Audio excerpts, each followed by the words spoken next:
So welcome everybody to this very special podcast episode of Organoids and a large portion of chips.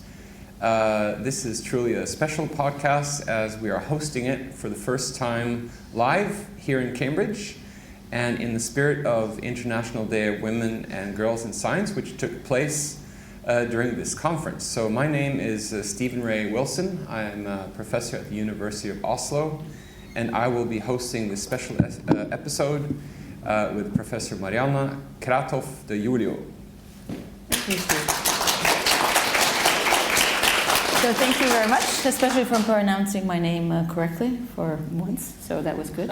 So we are here with a group of lovely ladies in science, and I will let each one of them introduce themselves. So please go ahead.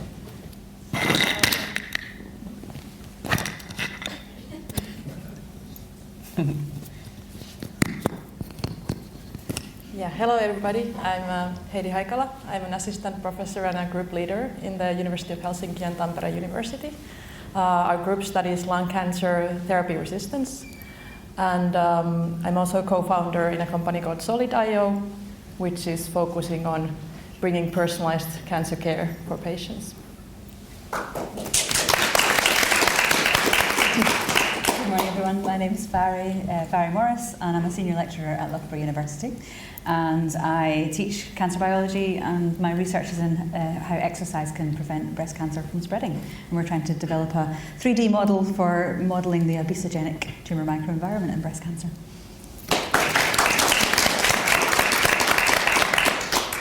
Morning everyone, my name's Hazel. I'm a Professor of Biomedical Engineering at Queen Mary, University of London. My sort of research areas really around looking at mechanobiology and understanding some of the physical environment that we need to put into chips, and I co-direct the Centre for Predictive In Vitro Models at Queen Mary. So, good morning, my name is Meritxell B Cutona, and I am the head of the Organoid core facility at Gustave Roussy Institute in France. I am a cell biologist by formation, and my interests are those to combine high content screening with the organoid technology, and in particular the patient-derived organoids, to profile chemoresistance and to, in fact, find new cures. Good morning, I'm Carlotta Frascolla. I PhD student at Regina National Cancer Institute in Rome, and I study bladder cancer, especially through the duration of patient-derived organoids. And we test personalized therapies, and we focused on the characterization of these PDOs and matched tissues. So good morning everybody, my name is Luana Ferrara and I'm the head of R&D and collaboration at Qkine. My background is in biochemistry and structural biology, so I use my knowledge of structure and protein to lead a team and produce growth factor and cytokine and help hopefully all these people who do their research. So ladies, thank you very much for joining us so early in the morning and for giving this really nice outline of who you are and what you do in science. But you know, this whole podcast is about women in science and also how we as women approach our career. So I wanted to start with asking Mhairi and maybe Luana a question, and that would be, what inspired you to pursue this career in science, and how is it that you chose your specific field? So maybe Mhairi. Okay. So I think looking back, there were clues. When I was 7, my mum bought me my first microscope for my birthday, and I loved it. It had little slides with bits of insect wings and stuff. So I think I got an early induction into science. But actually I was destined to go and study physics at university until my final year at high school, and then I did a crash course in biology. I loved it so much I ditched physics and immediately about turned and went and studied medical biochemistry. My PhD I chose purely because I was interested in cell signalling, and actually I wasn't even meant to be working on cancer. It was an accident, if you like. So when I first started at Birmingham, my supervisor was on holiday, so he said he was actually being headhunted, and he came back after a couple of weeks and announced he was leaving. So I got plucked out of his group and dropped into another group and worked on virus-associated cancer. So it was pure accident, or maybe it was fate, I don't know, that I ended up working in cancer biology. And then when I came to Loughborough, it was a case of trying to find something that was linked to sport and/or exercise, and that's where I ended up. So lovely. Such a particular kind of view of cancer study, associating the cancer with the sport and the exercise. I think it's extremely interesting. It opened up a whole new world for me. Like I had no idea how powerful it is. Yeah, very interesting. And what was your path to science? So very simply, I liked studying science at school, so that's when I started, okay, that this can be something I can actually spend my life doing. But I didn't necessarily know since the beginning what to do. I remember that I got given not a microscope but a telescope when I was in middle school, and I said that was so fantastic. So I thought, oh, maybe I can do a bit of astronomy, you know. But then physics wasn't really my thing, so maybe that's not my real calling.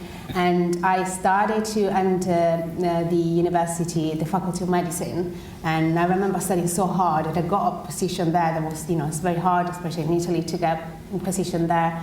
And then when I started, I realized, but I don't want to be a doctor. And that was such a pivotal time and a moment in my life, because it was first a very big failure for me, because I decided that that's not my path. I need to change it. But I perceived that as a big failure, because that was the first time I didn't know what to do. Mm-hmm. And then I took some time off and said, okay, let's go back to the beginning, what you actually want to do. You want to be in science, okay. Maybe it's not hospital you want to be, it's a lab. I said that's where I trained, and I started over. I went to the university, the Faculty of Biotechnology, and then where I started, learning about biology and biochemistry. I said, okay, biochemistry is what I want to do. And then it went quite smoothly, I want to say. But there was the moment where I got a bit lost, and I really didn't know what to do. And there's just, as I monitor people, that sometimes it's not the linear your path, but that doesn't mean you have to just give up. But now, I still see the point as a bit of a dark point in my life, to be honest, but I wouldn't do it any other way. It brought me to where I am now. It's extremely interesting how a path that starts in a certain way, moves and shifts and takes you at the end to where you are, and I suppose to a happy place where you are right now. So it's quite fascinating. Yeah. So what doesn't kill you make you stronger, right? But there was a lot of crying, a lot of like, oh my God. And for someone like me that I always have a plan, not having one was a very teachable moment. Yeah. And now I make plan, but I know that they may not plan out, and that's fine. I handle changes much, much better, and that was a teachable moment. Yeah, lovely.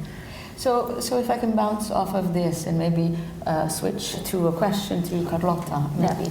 And so we've heard how paths in life can lead to different ways, and you can start one way and then maybe decide, well, maybe this is not what I want to do. But what do you see? What do you see your steps in science being because you're such at an early phase of your career now, so you have everything open in front of you right now. So. Well, right now, as I said, I'm doing my PhD, and I study bladder cancer through patient-derived organoids. And even if it is a very challenging disease, and Marianna knows something about this, I really love what I do, and I would like to, in future, keep working in cancer research. Hopefully, getting some experiences abroad to new different approaches, new techniques, broaden my knowledge and experiences, and so who knows, someday maybe I will have my own research group. Absolutely, so, that would be fantastic. I do see you set for that sort of career. So yes, I do. I can see that happening. And as a young scientist, for you to become a junior PI first and have your own group. But maybe, Heidi, if I can ask you, so having such a young person here in the audience with us, and with this career path that's starting to pave its way. What would your advices be for her, and what specific steps would you recommend somebody that's just starting her career in science, and especially being a female in science? What would you recommend for her? So it looks like Carlotta knows what she wants to do in life, but I would maybe give advice if you don't yet know. So if you're uncertain, like if you want to pursue a career in science or you want to do something else, my advice would be always like try to find a way to try something. So go out there and explore. So for example, if you want to work in a lab, find an internship. If you want to teach, try to assist in a course, or if you want to work in the industry, maybe try to find some part-time thing from there. And that way you can probably find eventually the thing that you want to do, at least at that moment. And then kind of once you find that thing, at least for me, like how it kind of went, when you find that thing, then push as hard as you can, and then also like believe in yourself, because that kind of almost like blind belief will then like carry you through a lot of hardships and tough moments, because science is not always easy, especially as a female. So then just trust, when you know what you want to do, trust in it, and it will carry you really far. And I think especially for a female, you might have some hardships.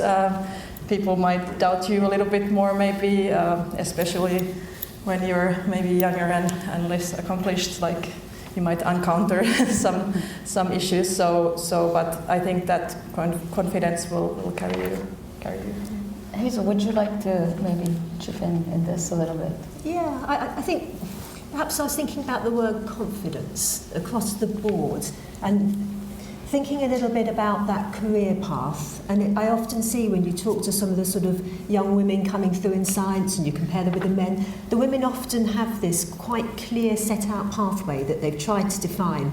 And I think some of that might sit in this confidence, that wanting to sort of know where you're going. And it rarely does work out, does it? I think that's what we've all concluded. I think nobody. Has anyone here sat on a linear pathway? Absolutely gone step to step? No. There's a surprise. It doesn't happen like that. And typically the opportunities arise and we learn and we grow, and what might feel like a real swipe and a change of direction and frightening at the time can be hugely positive and open up new avenues. And there's something about the confidence to embrace that and to be ready to follow that path as you go along, I think. And then the opposite side to that, you said, you know, if you're coming into science and you're getting ready and you're perhaps thinking about the first conference and where you go, confidence again. How do you build that to get into the room and start to talk to people? The point at which you don't become a bit sort of stuck and feeling, gosh, it's my first conference, is when you get to know people. And this was my trick, and it took me a long time to work this out. The only difference between me when I was first at a conference as an early PhD student and me now as a professor when I go to a conference is I happen to know most of the people because I've worked with them for 20 years. That's it. So if you can start to get to know a couple of people, you build that kind of confidence and settle into that environment. So how do you do that? So can you find a mentor, somebody you can go with, someone you can spend time with at that conference to just help you work out how to go and say hi to some people and start to build your own network? Yeah, absolutely. I think that's a very important piece of advice. And I think that Carlotta has embraced this very nicely last year when she literally hunted me down to discuss. But it actually paid off because we have a really nice collaboration, and I think she really has a really bright future. So how do you get that confidence to come and talk to you? Well, I think that probably came from the excellent supervision that she has in Italy with her professor. Yes, that's absolutely the case. So Yeah, I was thinking also a little bit on that line also on the topic of work and research. So Meritxell, would like to ask you regarding mentorship. Have you ever had any experiences where a mentor has significantly impacted your career, or have you found the way, the path by yourself? Like, how has the outside world in science shaped where your career has gone? Who are you asking? Oh, I was asking Meritxell first, yeah. Okay. No, in fact, it's very interesting what we heard so far, because in my experience, in my own experience, in fact, the path has been always not proceeding a step by a step as it should do, theoretically speaking. And the point of finding the right mentorship, because sometimes it's not there. Mm-hmm. So you have to be very creative, and you have to learn where to find inspiration or where to find the good. Because sometimes the mentor is not directly your supervisor, unfortunately. And there are no means then to overcome this problem. So the only way that, for example, I have been utilizing is to find who will be inspirational in chairs of departments, or also like at that level of directors of institutions. When you find the right person that in fact can give you a voice, give you some chance, I always try to stick to these people. So it's probably not the it's probably not the way to go, because then you are improvising. It's just a way to survive, I would say. And what I would like to add is that now having a role of leadership, I'm trying to learn how I can be inspirational and a good leader or a good mentor for my people. And what I learn or what I try to apply is to listen the needs or understand the needs of everyone and give their own space as well. Because one of the most common mistakes is to try to reflect yourself on the others. So I don't try to do that. I try to see each personality and try to fit and integrate everyone. And it's a way, I would say, to try to provide the mentorship that maybe I have been lacking. And I think that it's for everyone, male or female. Yeah, very, very good points. I'm wondering, do any of you others have any thoughts regarding mentors? I mean, yes, Heidi. I think like some of the most significant people, at least in my career, have been the people who like blindly believed in what I'm doing or me, basically, like before I like knew it myself. So it's like very hard to find those people, but it's like amazing when that happens to you, that somebody really can see kind of a vision of you in the future, and then they kind of support you, and they can also help you then to like kind of carry you through the hardships as well. So, and it doesn't have to be, or as said, like it doesn't have to be your PI or your immediate supervisor. It could be your friend, it could be your mother, it could be anybody, right? But it's like very important to have a couple of those people, like especially during those hard points of your career, who will then say like, hey, wake up, you can do this. So if you can find that, that is like priceless. I think also I'd like to add that you get a lot out of mentoring other people as well. So you learn a lot when you are the person who's just that step ahead of the person before you. And it's a bit like being on an escalator and you're just reaching down to take the hand of the person on the step below you to help them up as you're looking up to the person above you and where you want to go. And also being really, really proactive about it. I've had a few mentors in the past that maybe have just kind of fallen by the wayside because I've not been proactive, but I've got one at the moment who is fantastic. But I'm taking a different approach to it myself. Like I'm being a lot more active and deliberate and intentional with the meetings that we have. How did you find that? She is, well, she's now the dean of the school, but she wasn't before. She was just somebody who I looked at and thought, I want to be like you. She leads with integrity, and that's great. That's meetings, everything, isn't it? So, yes. So no, I'd add confidence again, because it's being confident to push for the be a bit proactive. They probably won't contact you once a month and say, "You okay?" Yeah. Because it's just life is busy. But that doesn't mean they don't want to hear from you. So there's something about being ready and prepared to just check in. I think there's also something here in what can you get from everybody around you, even if they're not a mentor. And it's quite important to look at the people you see and just reflect, ask yourself, what is it that you see that they do, or how they speak, or that you think that's good, and then how can I take that and use it and build on it? So even without having a kind of relationship with an individual to support you, you can really think about how to extract and learn from everyone you see around you, and just build that kind of work chest of things that you can use. And they don't have to be in your field either. No. So my mentor does not work in the same area as me at all. But I learned so much from it.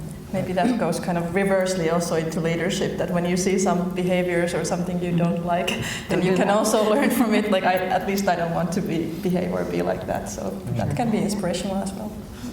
Have you guys ever, are there any specific things you've learned that you don't want to do? You know, I mean, you've seen something like, I hope I don't be in that situation where I do that trick or say that. Well, yes, but I don't think I want to know. No.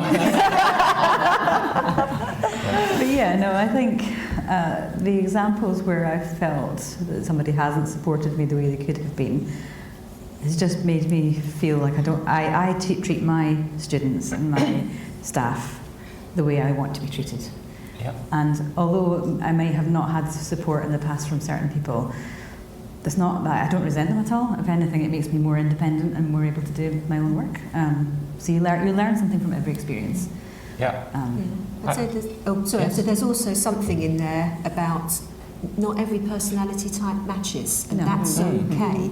Yes. So you might find that somebody that you has said they'd be a mentor and work with you, and they're lovely, and they don't do anything that you think, oh gosh, but you just don't gel, and that's fine. Everyone's different, and it's important to sort of recognise that and see if you can get something good out of the relationship, or maybe it's worth finding somebody else, and you can have those two stark sort of different views and approaches. So it's all right. Yeah.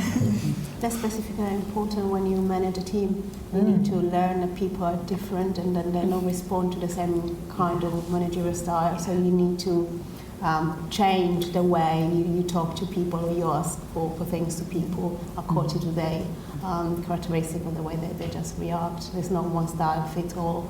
And this is very important to keep in mind when you manage a team. You need to take the time to listen and to learn how they behave, so you can empower them to be the best they can be. Just thinking about what you were saying about how somebody believed in you until you could believe in yourself. I think that comes back to how people remember how you make them feel. So that person obviously made you feel empowered, and oh yeah, I can do this. And maybe that's the secret ingredient. So on this note, do you think, is there a difference between a male and a female mentor? Yes, but not in a good or a bad way. I think they bring different things. Yeah? In what way?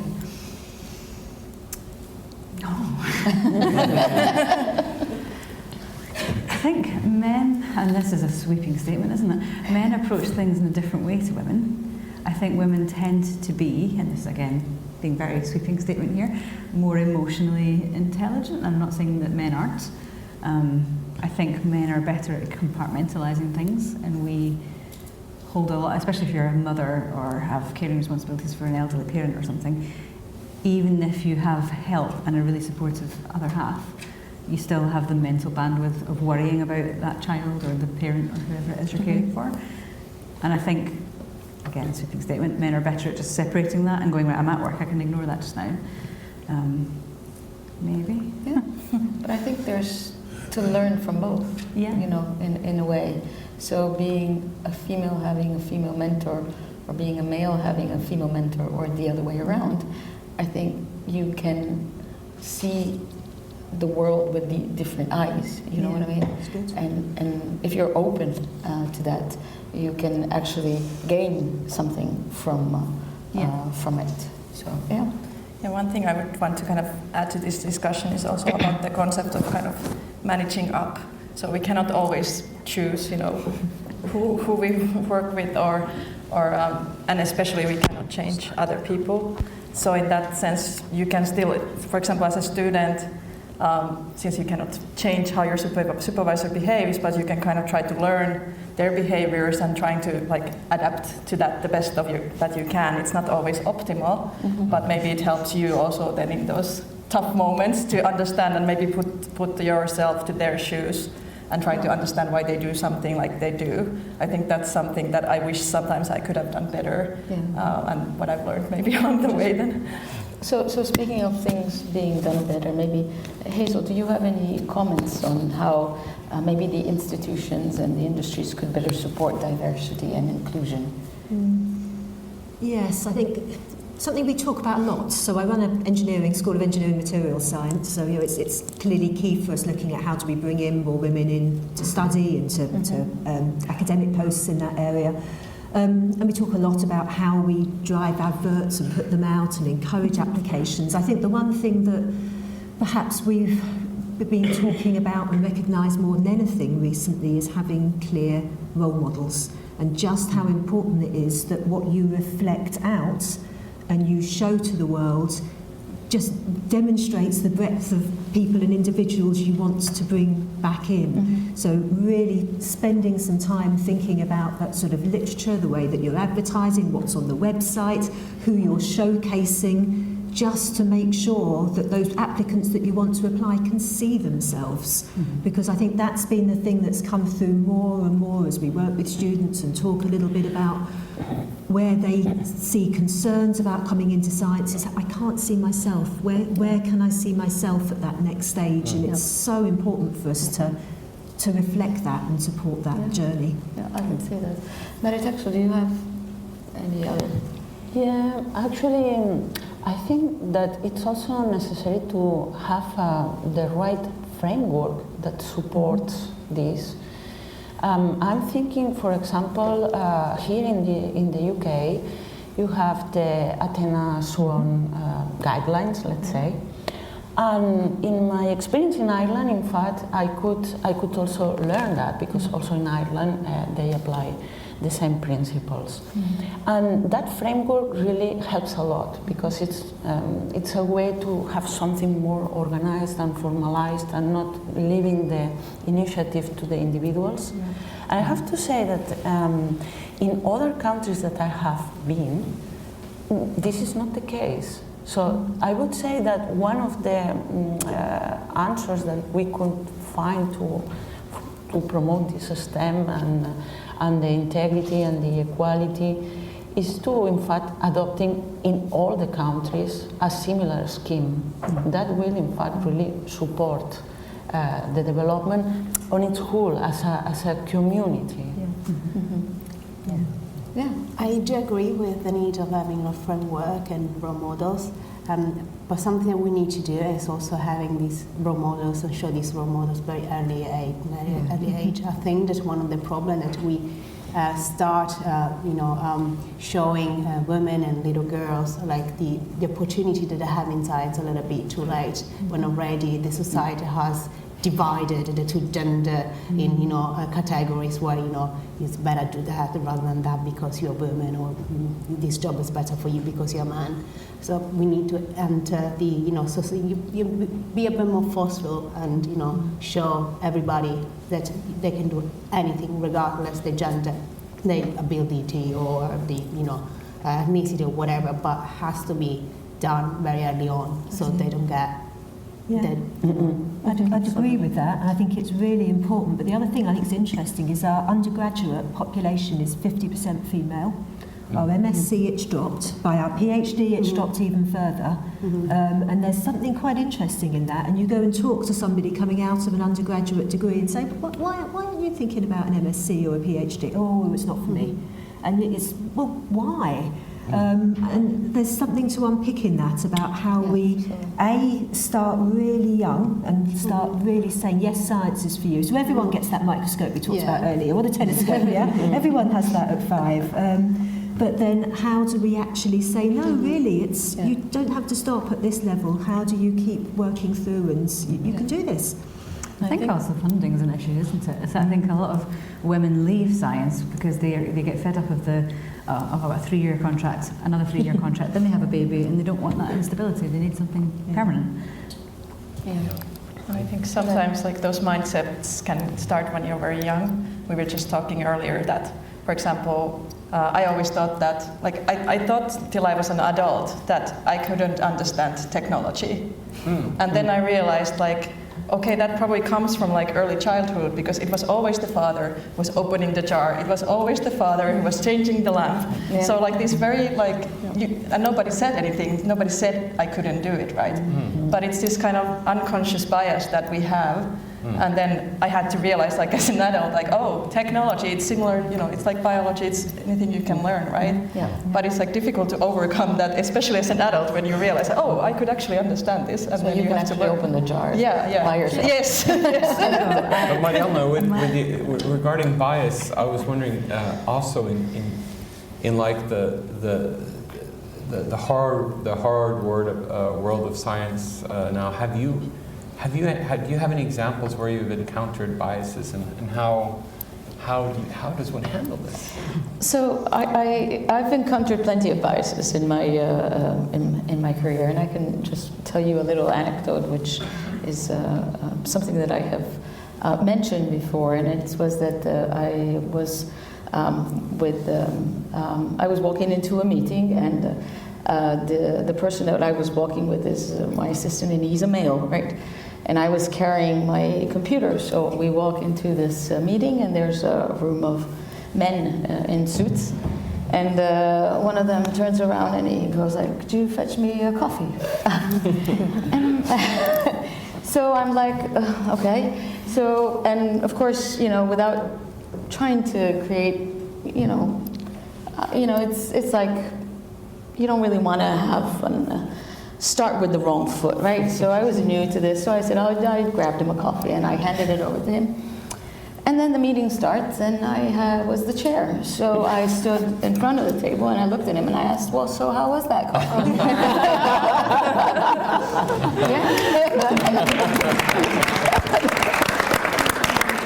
So it's, so I think, so there's no good answer to that, right? I think it's you can approach biasness with irony or sarcasm.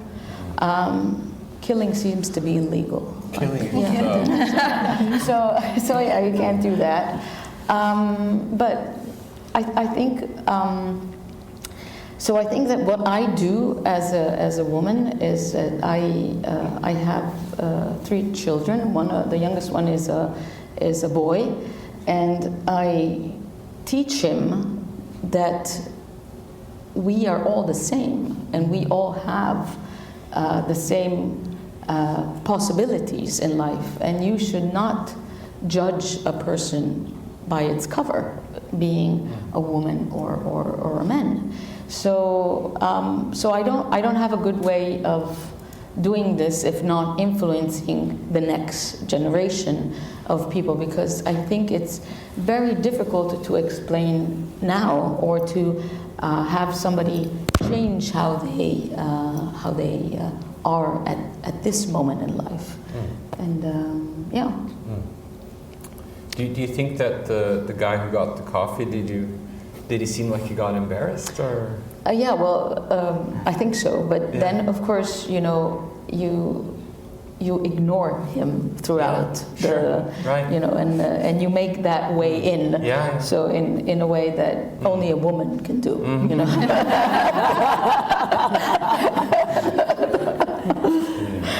So that's that.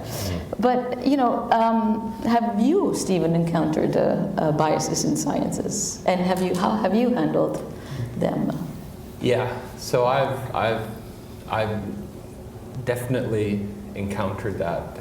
I've seen colleagues, female colleagues who have been put in, weird situations. Like one example is I was at a conference with a colleague of mine who's a group leader and excellent scientist. And I was standing with her, and we were meeting some new scientists, and then they just said, I guess you must be Stephen's PhD student then, right?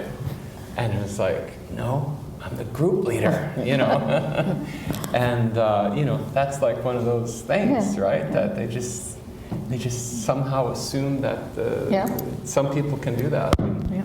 And I've also seen that how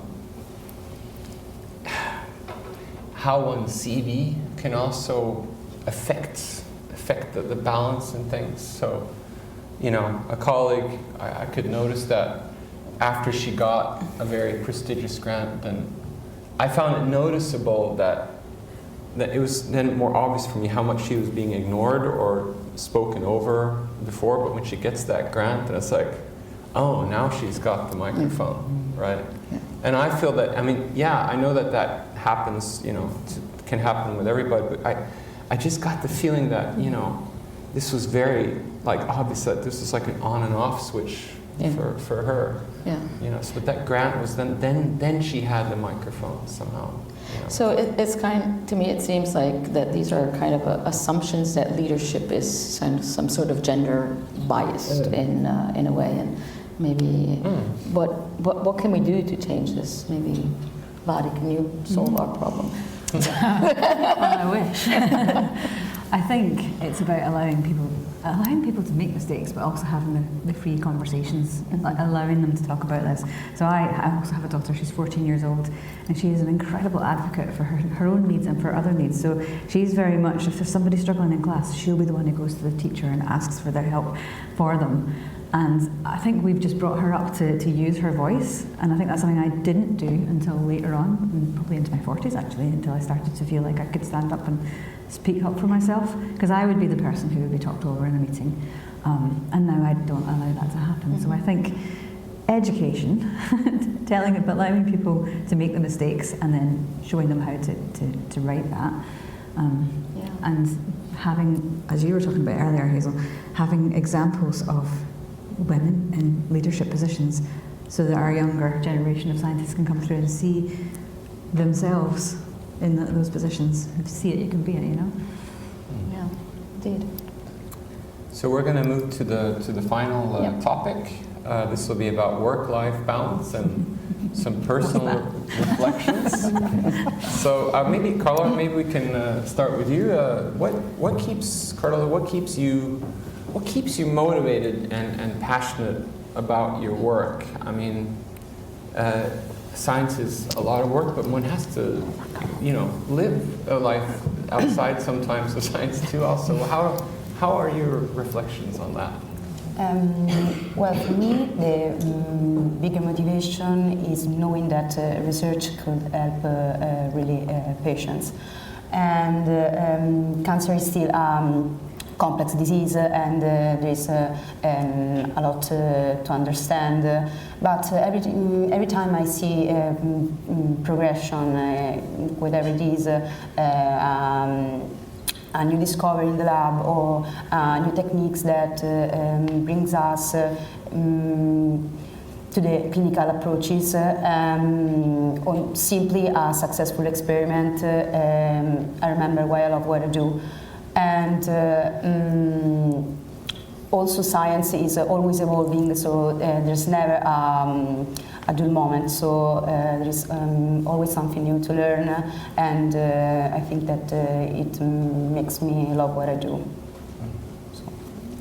I was also wondering, for example, Heidi, do you have any thoughts on work-life balance in a hectic life? I thought it was so hilarious that this question is asked for me, because this is like something that I'm still struggling with, and I'm sure many people are, especially nowadays when the world is getting so complex and overwhelming with messages.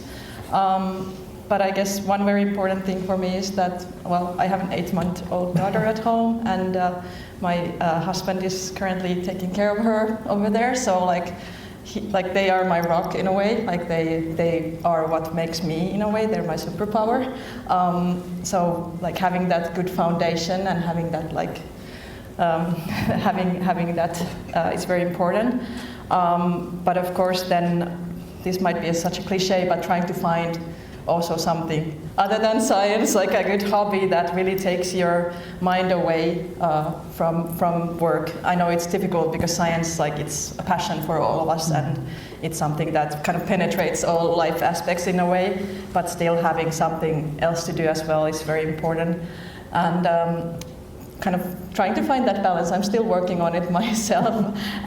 One very interesting thing that actually my husband said to me one day, like, why do you read your emails all the time? And I was like, can I just not do that? And he was like, yeah, I just read them at the end of the day. I was like, wow, okay, you can do that. And that's kind of like maybe a bigger narrative where you can maybe switch off your phone for a while, or you can just read your messages every once in a while. We don't have to be available all the time. It's kind of like a thing it seems true, but it's not. So take it easy and try to find that balance. Be kind to yourself, be kind to others as well. I think that's the key to everything.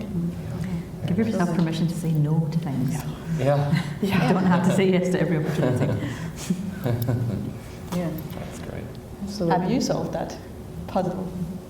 Well, let's see here. My work-life balance is, I think that I have a sign in my, I say yes to a lot of stuff.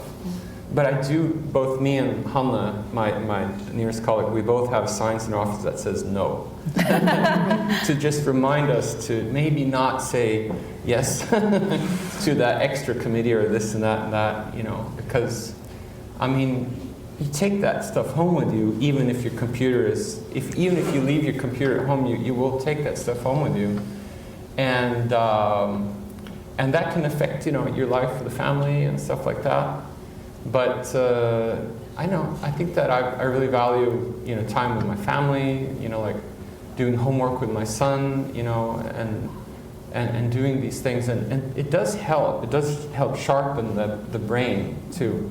But, on the other hand, science is also, it's not just work for me, it's also a passion, and I love science. And so when I'm reading emails or writing manuscript or whatever, it's not just work, it's also something I love, and one doesn't have to be, too worried about that sometimes there are periods, but then you gotta turn it off once in a while, so. It's a very hard thing though to do, I think. Yeah, sure. Very hard.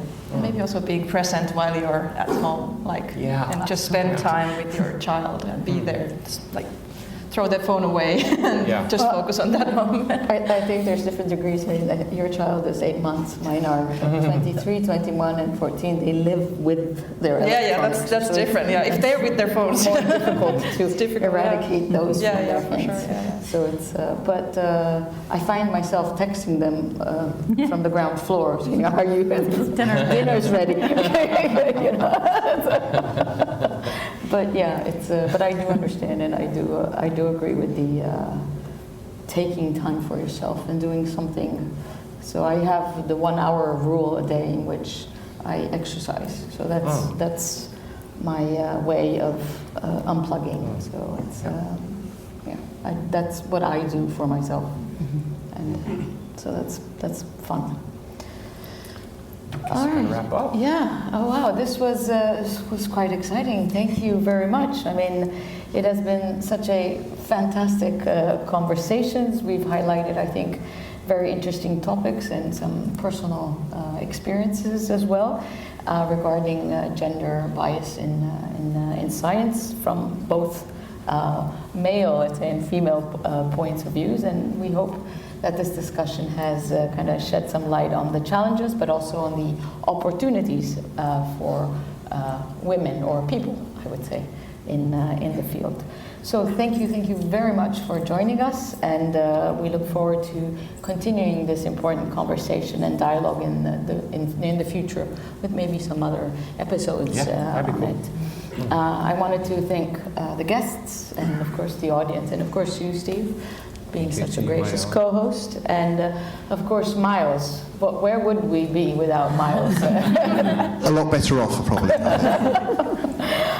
And of course the WORC community. So thank you again, everybody, for today.